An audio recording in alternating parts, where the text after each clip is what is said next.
Well, hello, everyone, and welcome back to R.E.A.L.Talk Coaching Podcast. I'm Coach Sharon, and myself, along with Coach Terri and Coach Tara, are the hosts of R.E.A.L.Talk Coaching Podcast. This podcast is a community of change makers where we navigate uncertainty, rediscover purpose, and boldly answer the question, what's next?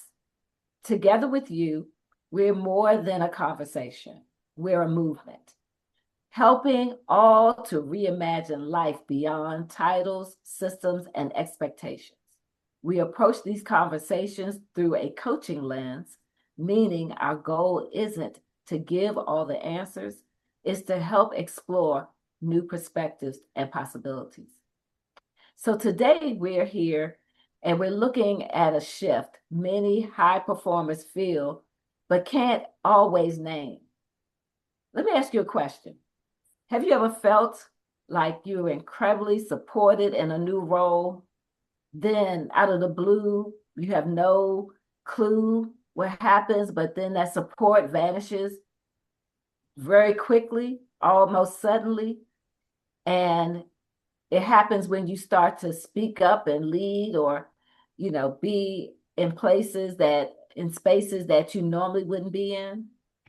But that's what today's conversation is all about. And it was inspired by Dr. Kecia Thomas, often referred to as the pet to threat. And we're going to talk about that a little bit, that title. Um, it's that subtle change in the workplace where a Black woman's intelligence suddenly becomes a problem. While we won't be speaking for specifically about her work, we are using it as a doorway, an entrance into a broader conversation about how we, especially Black women, experience those changes in the workplace when we aim for higher. Coach Terri? Yeah, and we realize this isn't a blanket experience, right? Not every workplace or leader or career path deals with this, but for many of us, especially Black women, there are patterns worth exploring. And it's interesting because you're hired based on your skills, qualifications, expertise, and the premise that you would be a great fit for the position and the organization, right? But then the moment that you start leading with confidence, the moment that you exhibit your confidence and competence, the perception changes. It's like there's an expectation that you should remain grateful in the position that you're in with no desire to grow or advance or even advocate for yourself. And so when you feel like you've been hired for your brilliance, but the moment that that brilliance starts to challenge the status quo, the perception your perception shifts, right? Um, and so you feel like, hey, I was invited to a seat at the table, and now people think that I'm trying to rebuild or build the table to exclude them and heighten up myself. And that is what we talk about when we talk about um that pet to threat, but just anytime that a Black woman is comes into a room, knows what she's doing, and leads well and excellently, right? And I know that there is a kind of weird connotation to that phrase pet to threat that doesn't really sound good. And so I think that maybe Coach Tara can come up with something else that can help us with this discussion so it doesn't feel like what it sounds like. Coach Tara? So, when I think about the idea, right, of becoming that a threat, right, and within the organization, it kind of makes me think about a situation where you were mentored, right? Like someone saw great potential in you in whatever your skill is, whatever your expertise is in, and you're mentored and you're groomed and you're grown, right, to become that expert, and then all of a sudden group or that same person is like, oh, you can't go any further. Like I didn't, the expectation was not for you to excel past me, right? And then right, the room starts to shift. Things start to change. You know, that same entity that you felt like was once backing you, you know, is now, you know, now they're kind of, you know, on the other side of the room questioning maybe, you know, or having those microaggressions, you know, towards you. Excuse me, when they see that or become, you know, because they become threatened, right? Like all of a sudden now maybe you're at their level, maybe you've even exceeded past that. um which is weird because organizations are, you would think, are supposed to be about growth, right? Like great leaders are supposed to build and develop more great leaders. The sign of a great leader, right, it should be um the fact that your team has grown, that they have excelled, that they have become better than anyone expected, maybe even themselves. So, you know, when we think about organizational development and the concept of this, you know, supported protege to perceived threat, it's a mismatch between individual growth and at times the perceived threat could be related to organizational capacity. There are not enough, you know, job series for everyone to be a leader. You know, is the person above you now going to get pushed out because now, you know, you're the latest and greatest. You know, you have excelled. You're bringing something new and more to the table. So when we think about, you know, organizations, they want your results, but sometimes they're not ready for your authority. They're not ready for your competence. They're not ready for your exceptional brilliance. And so then what? You know, then how are you perceived? And that's, you know, kind of, that's what we think about when we think about the difference or the misalignment sometimes of organizations. You know, individual growth. At what point, you know, are you bigger than the organization? There's no more space for you. So that's kind of another piece of this conversation to have. So you know, let's ask the audience to maybe think back and put in the comments for us. Think back to a time when you were the favorite, right? When, you know, you were being groomed or grown, you know, to be the next expert, to be the next subject matter expert, or you know, the next leader. Um, what was that specific action that you took that kind of changed the temperature in the room? At what point did you realize that, oh, people actually see you as a threat? They understand your brilliance. They see your competence. They see your confidence.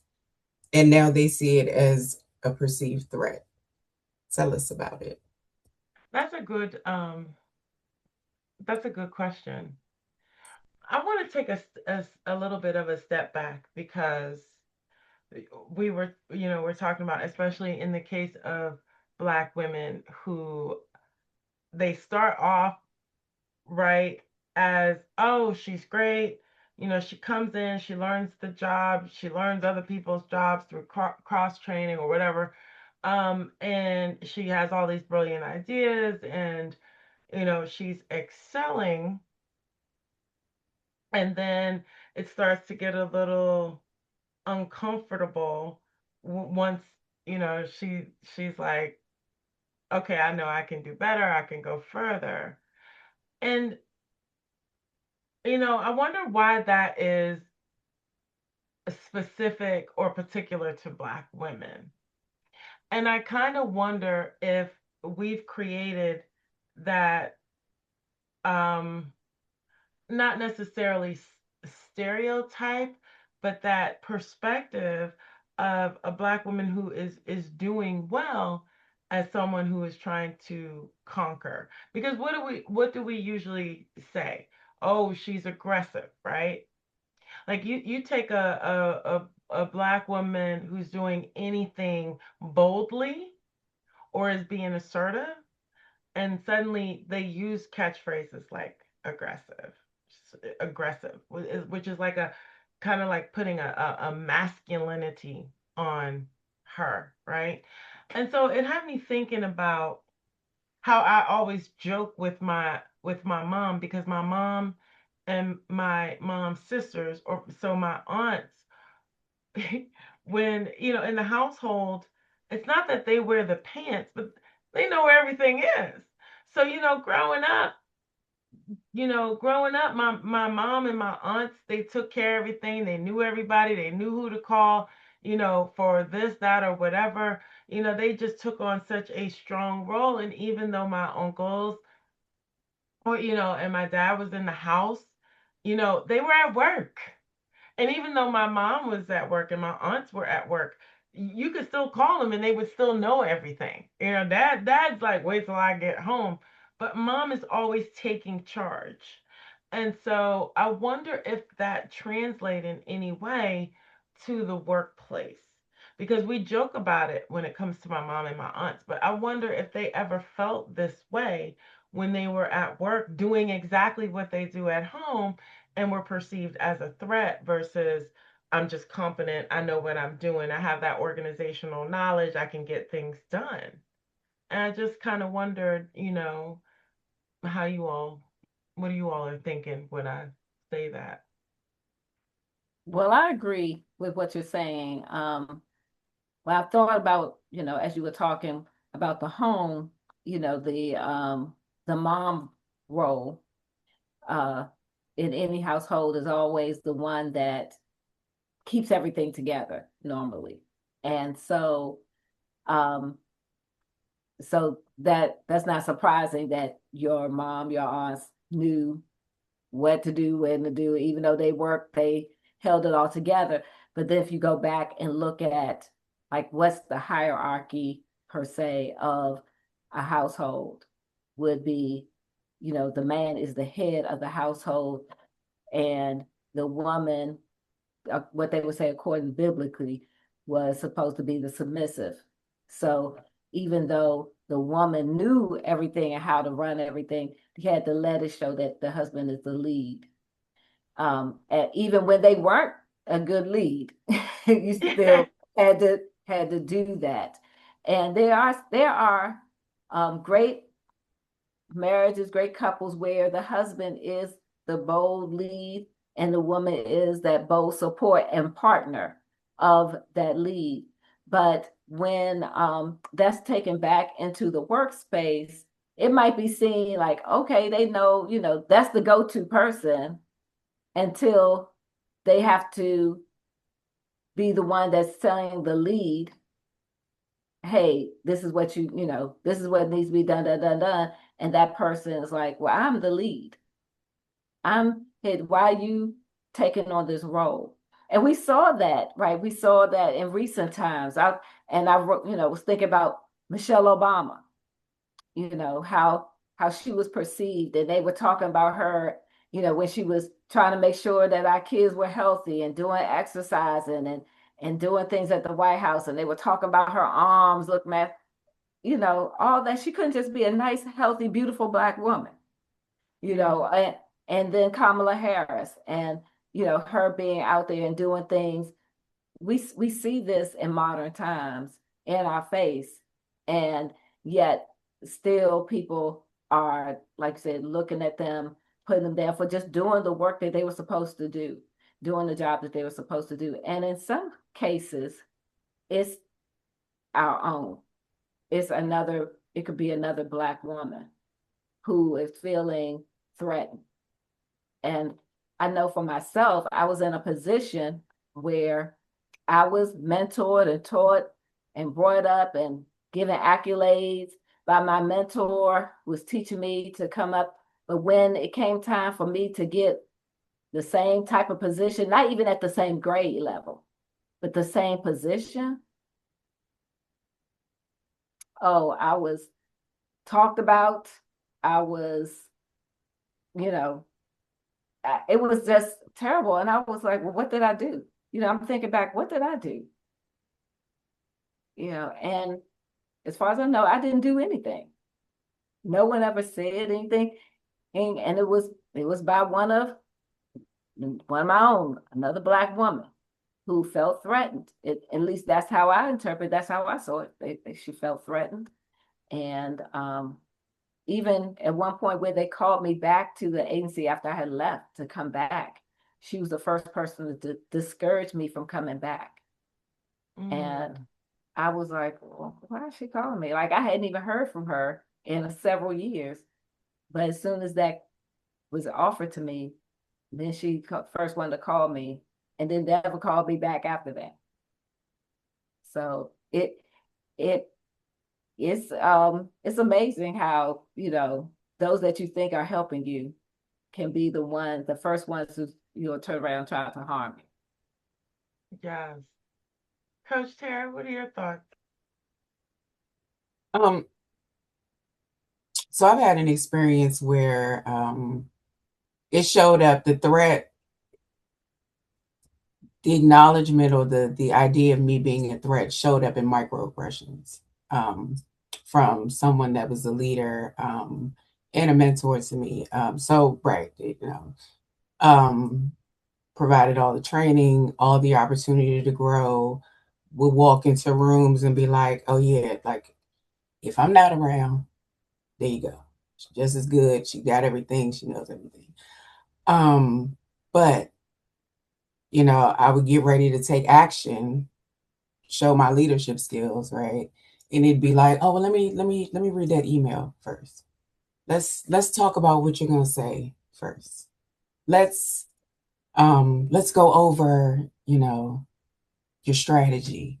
And it wasn't in a methodology to make sure, it was better or to, win the room over. In hindsight, it really was keeping me in a space where always check in, just never be, but I'm going to treat you as if you need to still kind of have a little doubt, still kind of not be too confident, right? Like my confidence was growing, and as it was growing, there was more and more, let's check in. I mean, like I would walk in the door and they'd be like, let's check in. I'm like, I don't even know what's going on today. What are we checking in about? And things would start getting preempted. And then I had an opportunity to grow.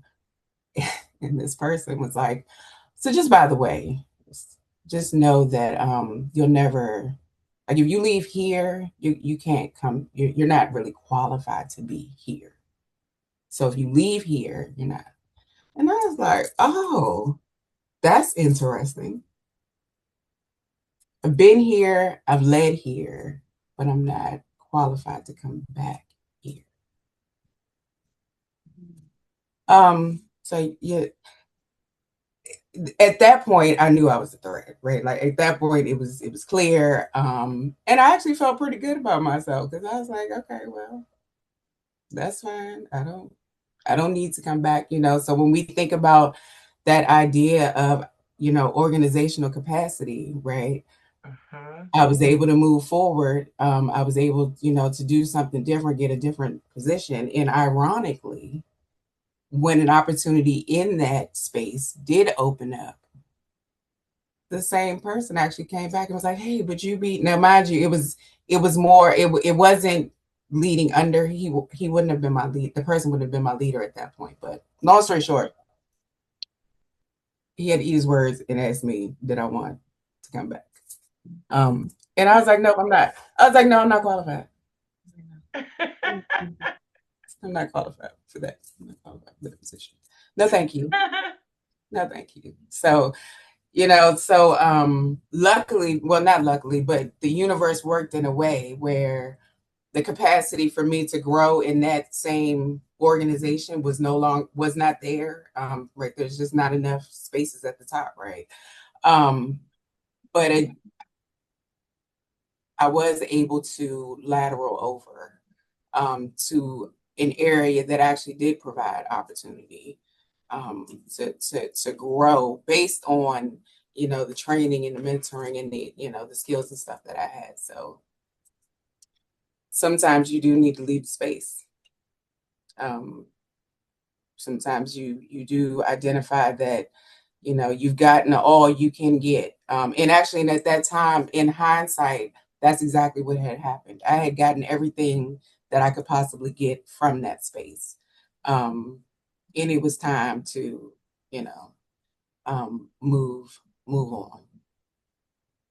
And that's interesting because, I know that in my career, I've had quite a few colleagues, and they all happen to be Black women who were told to train other women who were not Black, but other women to get ahead into these spaces that these Black women were qualified for, but they were only as good as trainers. And that's all it would ever be. Like once every all the spaces were filled, where are they gonna go? Right?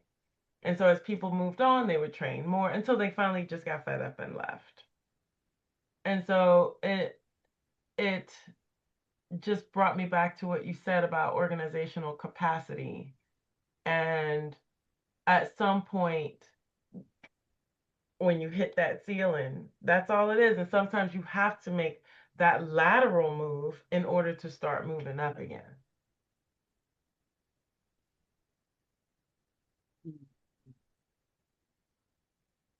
Yeah, this is a deep and personal conversation, because we can all, in some way, shape, or form, can relate to what's going on. Um, so we want to talk about our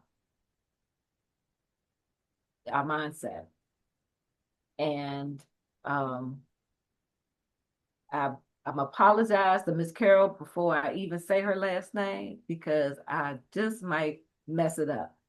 So Miss Carol Dwek's mindset.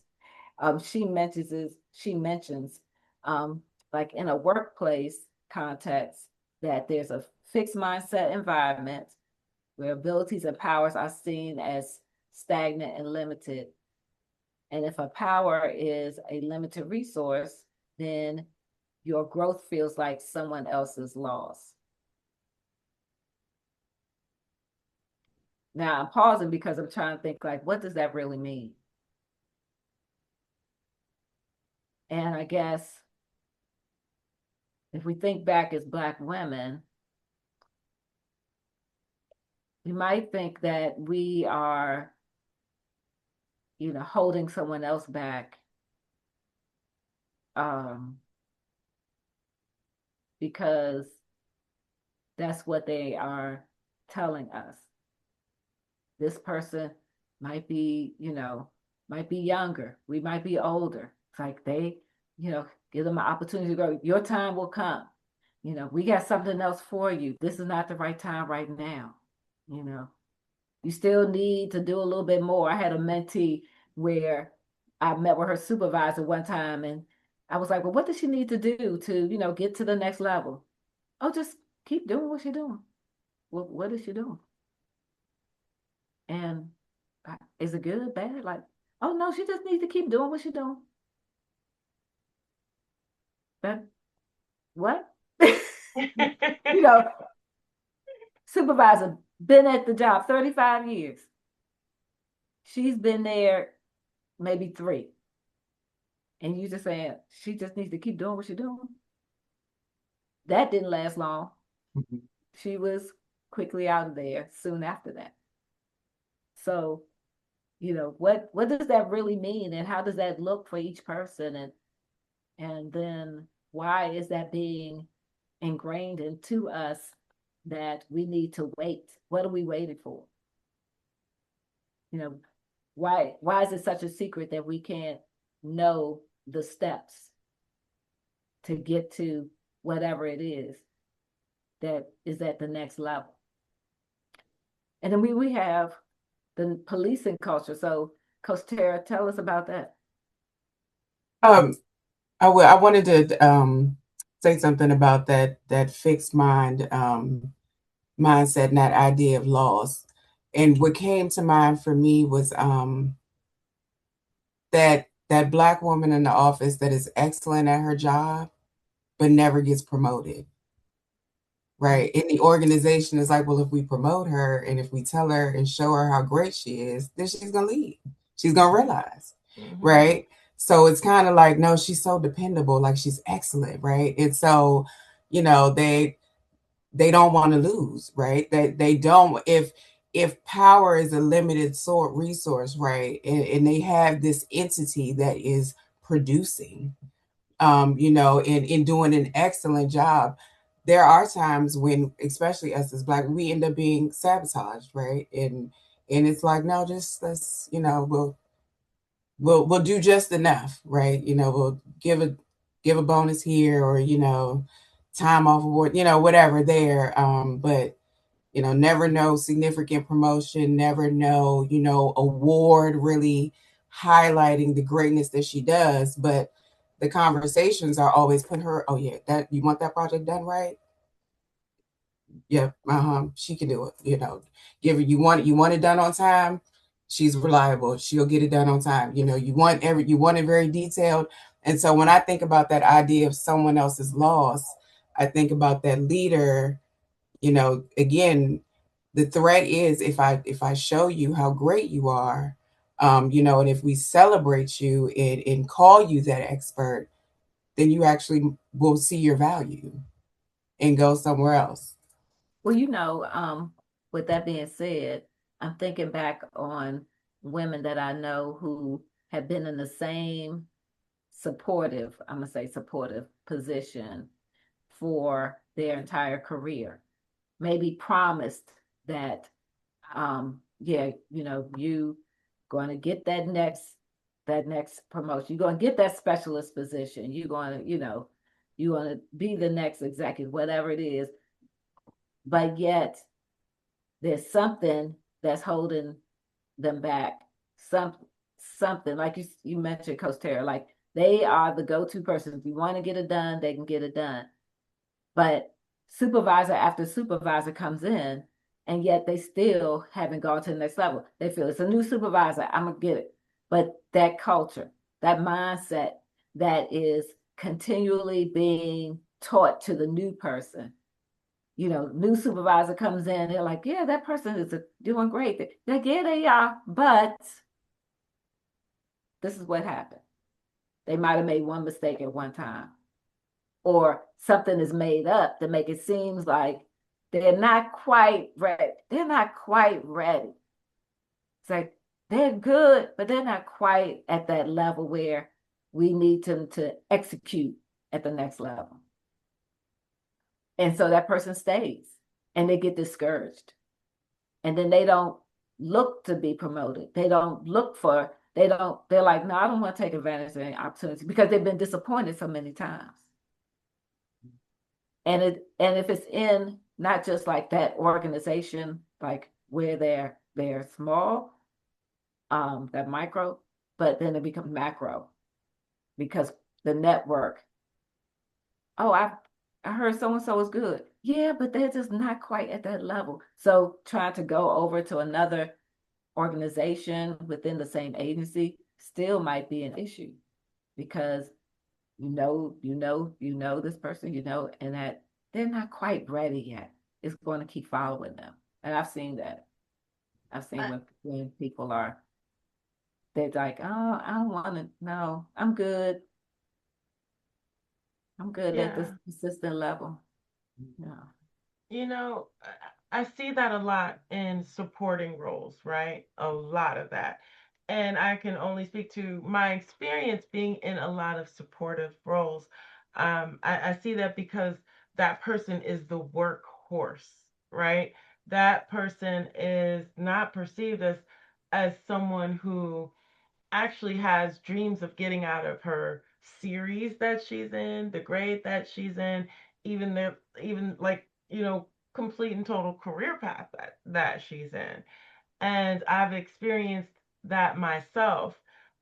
And I've experienced when I am actually standing in the room and I am spoken of in front of me, like, oh, she's good at that, or oh, she'll do that, or oh, she'll, like, says who? Like, so you don't even have your own autonomy to speak for yourself. in those rooms, right? I was there. Um, I mean, I think that might have been as recent as like 10 years ago. Uh, where it's like, oh, she's fine. She loves her hours. She loves this. She loves that. And it's like, says who? You? Just because you want me to stay here? Because, like Coach Tara said, if I leave, it is a loss to you all, right?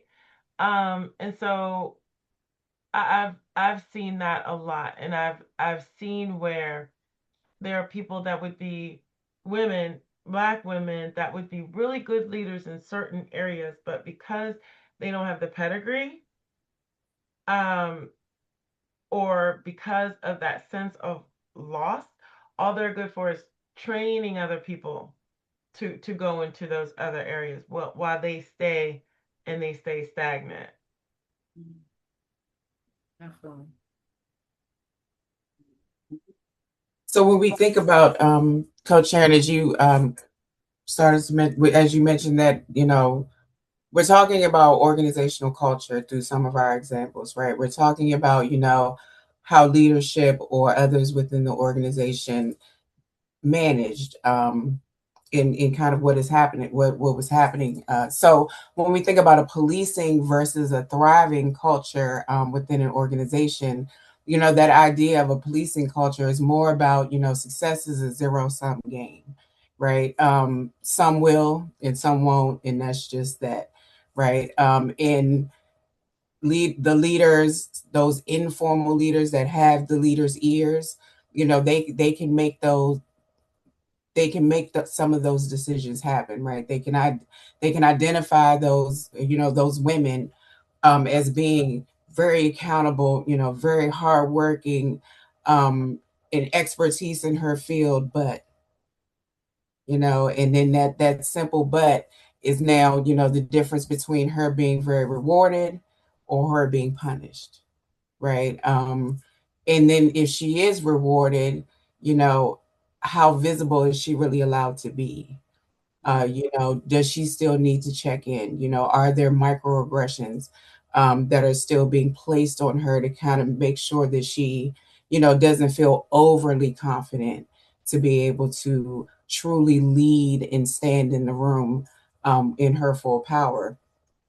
When we think about a culture that is thriving, um, that's when success is exponential, right? That's that office or that organization where they want everyone to win. The only way the leader wins is if the team wins.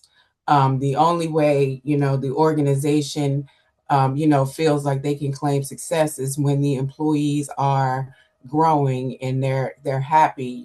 Their expertise and their leadership is really valued in being appreciated and acknowledged within the organization. And so, as we're thinking about these concepts, what organizations are we currently working in? When we think about the roles that we play in our organizations, when we think about our level of expertise, is it acknowledged? Are we giving opportunities to show our expertise, to actually be a leader without, having to be subjected to answering questions that others would never be asked when making a decision? Or are you in that organization where you have just reached the top, right? That organization where some will grow higher and some will not. Success, either you have it or you don't. Have you started to see that, okay, um, I'm perceived as a threat because I am ready for the next level and everyone around me can see it. So now I'm not getting the special projects. Now I'm not getting, the opportunities to be visible at these conferences. It may be time to look at that organization and think about shifting. Empowering yourself to, think about some other moves and some other changes. You could also find a unicorn. Yeah, and so when you think about a unicorn is that rare leader that will use their own social capital to clear your path. It's kind of like having an ally, because that's what allies do, right? And I have had them, and these are people who won't just give you advice, but they actually sponsor you. And that's the difference. They're not just mentoring you, they're actually sponsoring you. They're advocating for you. They're using their own capital to clear that pathway to advancement on your behalf, because they understand that each individual's success actually elevates the whole mission, right? For the agency and the organization. Um, and I have had a couple of those in my lifetime. And I would say that, so not surprisingly, but they have actually been older white men who have been my greatest sponsors. And I don't know why. And I don't know if it's because I was no threat to them, because it wasn't like we were in the same career path, right? But they have been my unicorns. And I've had, extremely wonderful supervisors, white women and black women. But the advocacy came from the older white gentleman. And so before I ask the audience a question, I just wanted to check in with you ladies to see, what you think about having a unicorn, and also talking about the uh Coach Tara's a fixed mindset organization versus a thriving organization.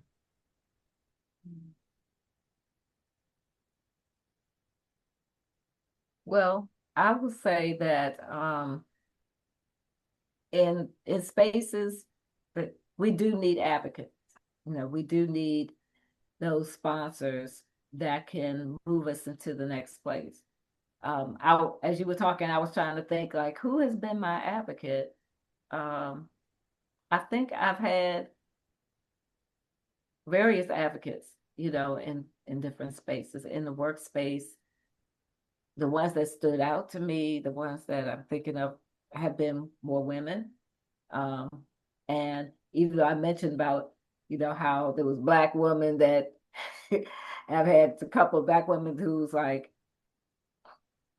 put me down or try to talk about me behind my back when I was really doing work. I've also had those black women that lifted me up. You know, I've had white women who lifted me up, black men who's lifted me up. So I think I know I've been blessed to have a variety of them. And I also realize that not every person that feels that they can be your advocate is a good fit. Sometimes the way that they may see how you might will operate may not fit well with who you are and the values that you have. So it's like, thank you, but no thank you. So you have to learn how to discern that. But going back to what Coach Terri was saying about the mindset of the organization, that definitely makes a huge difference on the employees in that organization, because you can see a difference in how that organization's attitude, the individuals in that organization, their attitude and the things that they do might seem a little more timid, or or we have to do, just hesitant to try to move to the next level, or doing anything on their own, versus who's like a team where it's like, hey, let's do this and let's try it and see how it works. And if it's great, good. If it's not, then we learn from it and then we move to the next level. Like that's where you're building up each person. And I can say I've been a part of both.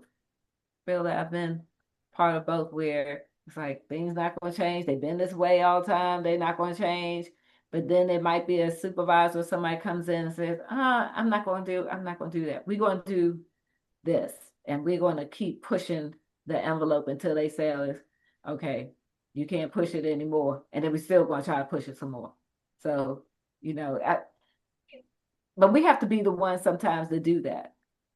We have to be the ones that's going to be willing to take that bold move and step out of that space to change that mindset. Otherwise, it's going to continue no matter who comes into the room. New people come in, they're either going to conform or they're going to leave because it's just one of those two. It's like either you want to conform and be this way or you want to leave. And that's on both sides, I feel. If you're not willing to be out there and push the envelope, then it's like, I'm not, that's not me. I don't want to do that. Or if you don't want to just stay stagnant and you see staying stagnant, then the person's going to leave as well. With Coach Terri? When I was thinking about the finding the unicorn, and I too have had several, and just thinking about both of you all's experience and mine, they come in all shapes, sizes, and colors, right? And I think they come during different, aspects of your career at times, throughout your journey.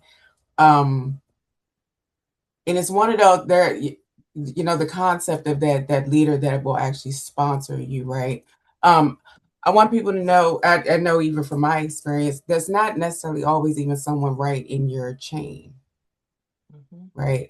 Sometimes, that sponsor, that unicorn can be someone, that's in a different, connected to whatever you're doing, but in a slightly different space, because they see different opportunities. And they might have different opportunities, or things available, resources available to them. Um, so look outside, don't just necessarily look when you're trying to identify these unicorns, that are within your realm. Don't necessarily narrowly think about, people within your organization.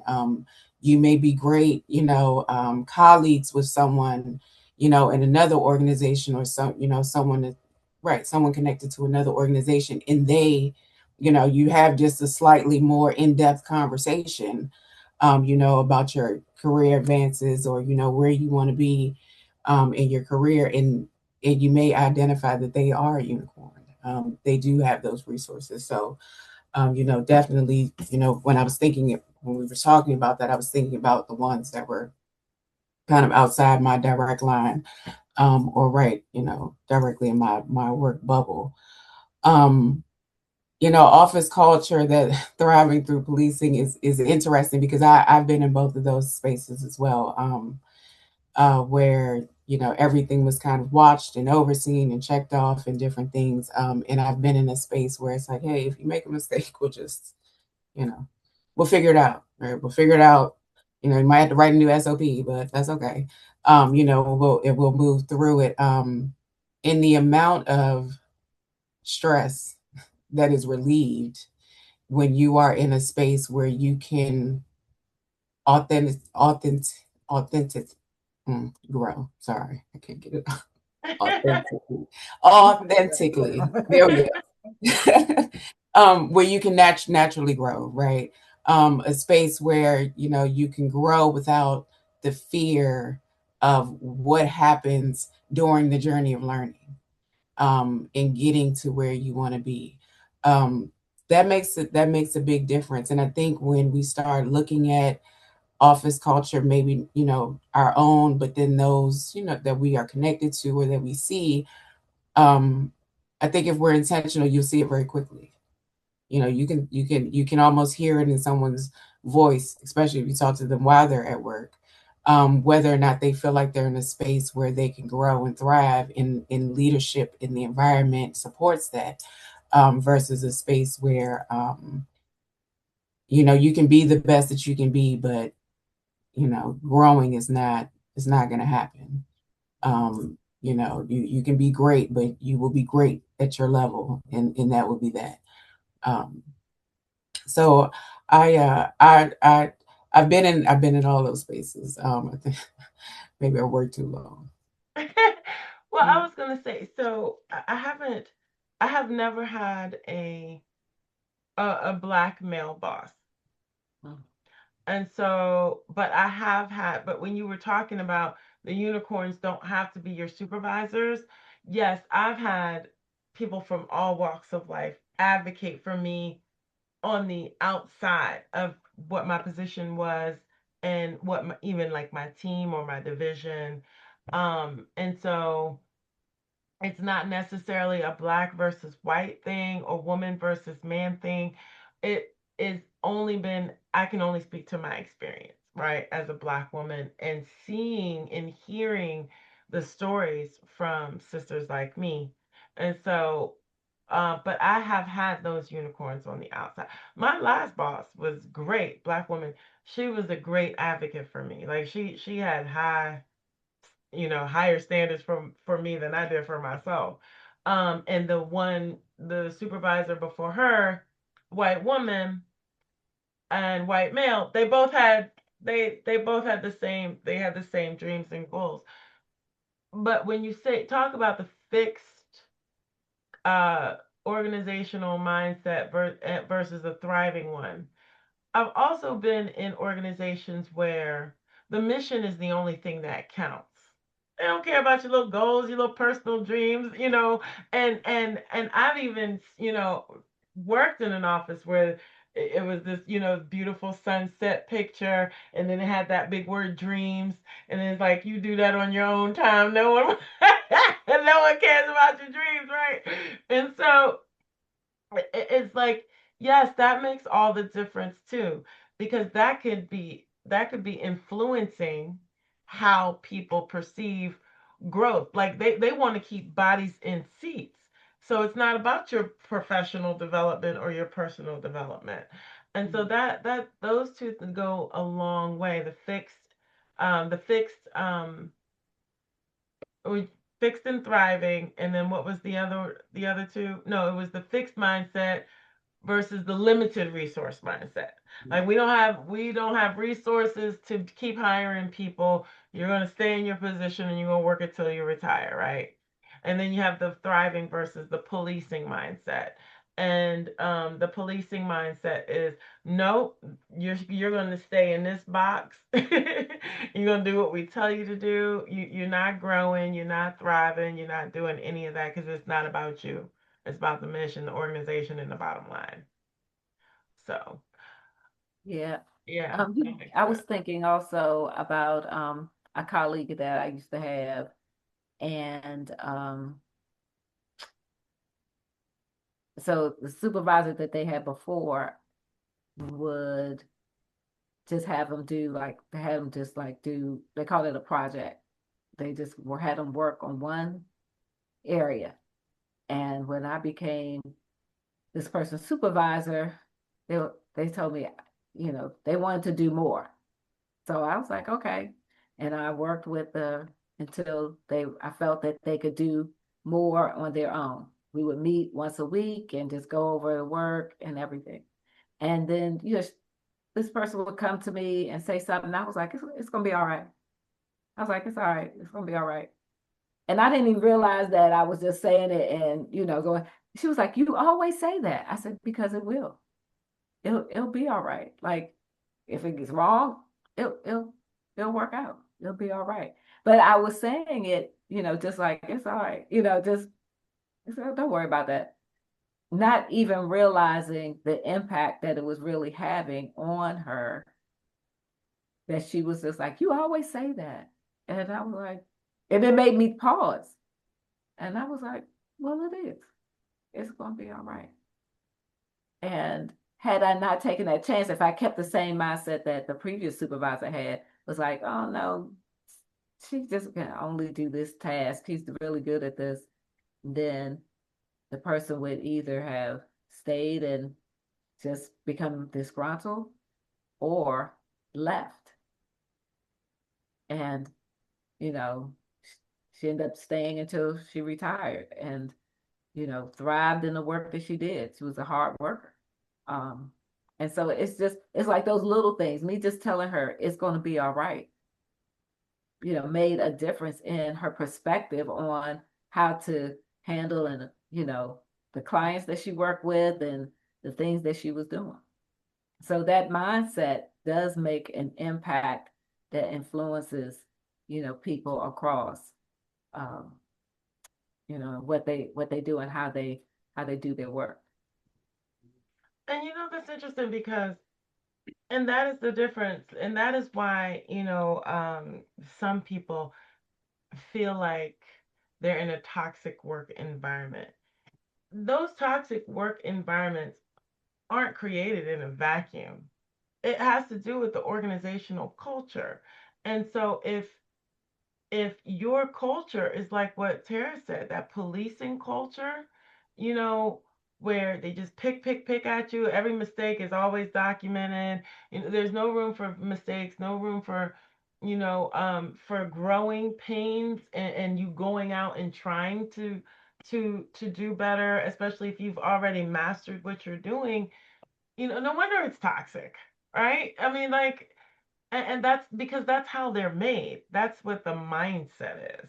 If you have that thriving environment where people are allowed to go out and take a step on faith, or work their muscles in another way, where there may be some pain at first, but tremendous gain later, that thriving organization, that's where everybody wants to be. Nobody wants to be in the toxic work environment, right? Right. So yeah, as you all were talking about that's what I thought, because I just had a conversation with a couple of people who recently left their positions due to the toxicity of the work environment.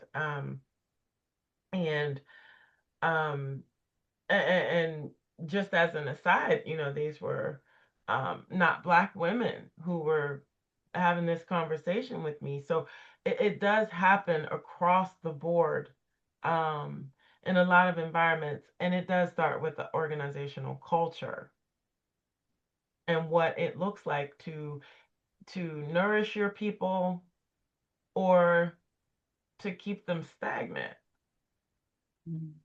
And so it begs the question to the audience. Have you ever adapted yourself to stay acceptable in a space because that's what was expected from you, or that's what is expected from the workplace culture? Have you ever adapted yourself to stay in that, acceptable in that space, to stay just like Goldilocks, right? Not to this, not to that, but just right to please other people. And then I would like to ask the audience, who are your unicorns? Who are your allies?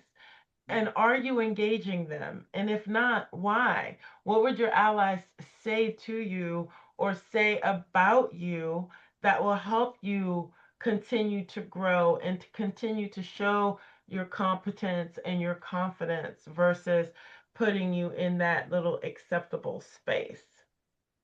And then I would finally ask, what is it within your control here?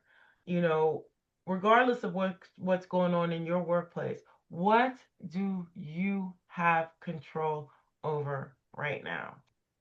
Mm, yes, yes. So, we want to look at this and make sure that we understand about validation, that it really comes from within. Because this isn't about imposter syndrome. Sometimes we think that we don't have the talent because we aren't able to shine in the spaces that we're in. And when we do shine, it is taken like, oh, that's a almost like a one and done by those that we are around, where really it's a everyday. It's a everyday. And so those spaces that we're in, it's really because it's a systematic type of thing. It's where the culture is. And we are responding to that culture instead of responding in our brilliance and our excellence. So don't internalize what is broken, which is the system. We have to make sure that we are exhibiting those things that we know that are really us, being authentic, like Coach Tara said. Mhm. Yeah. And it really helps to see the landscape for what it is, right? If your competence is being treated as a threat, that is a data point. You know, that's a data point about the organization. It's not a critique of your talent, your competence, or your ability to grow in the organization if you were allowed to, or if they made the way easy for you to. If your competence is treated like a threat, that shows you where the ceiling of the organization is. So when we think about evaluating, have you outgrown the room, right? Uh, is the room now different because of how brilliant you are? Think about if the environment is fixed and you are growth, the solution is probably not, and it could not be changing who you are, but it may be changing the room that you're in. So if you feel the rooms get smaller, it's because you're grown. Don't shrink to fit the old dimensions.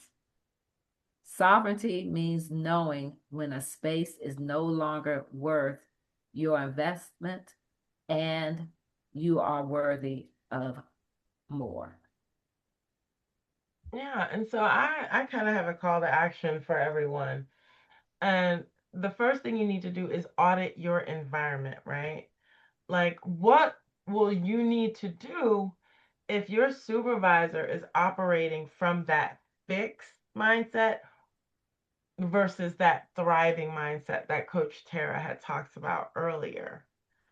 And then once you audit the environment, um, identify your unicorns. Who in your network celebrates your authority, your competence, your drive, your ambitions, and not just your assistance or the workhorse capabilities.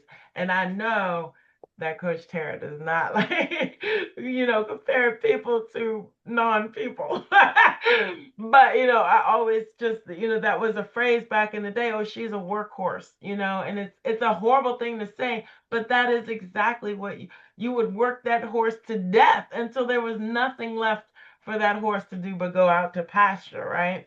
And so that's how I see this mindset with some people. Like, they really do not care or understand to care that everybody has some type of ambition, even the one who doesn't, that you don't want to let go of because they are everything that you need them to be. And so number 2 would be identifying your unicorns. And then in the comments, I would just like you to share like one signal, one clue, one hint that you've noticed when the the workplace, started to shift. Like, when you started to show more of this, what was more of this that you started to show that kind of threatened people and made that whole atmosphere shift a little bit? If you could share that in the comments, we would appreciate it. Coach Tara? So if you're navigating this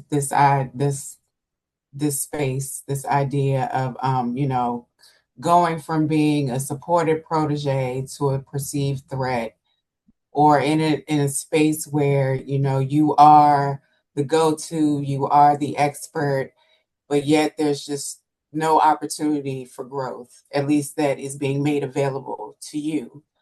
And you need a strategy. You need a strategy to move from being in that space where some will, but most won't grow, to being in a space that is actually thriving, where everyone will grow, and everyone will have the potential to have the career and the journey that they are seeking.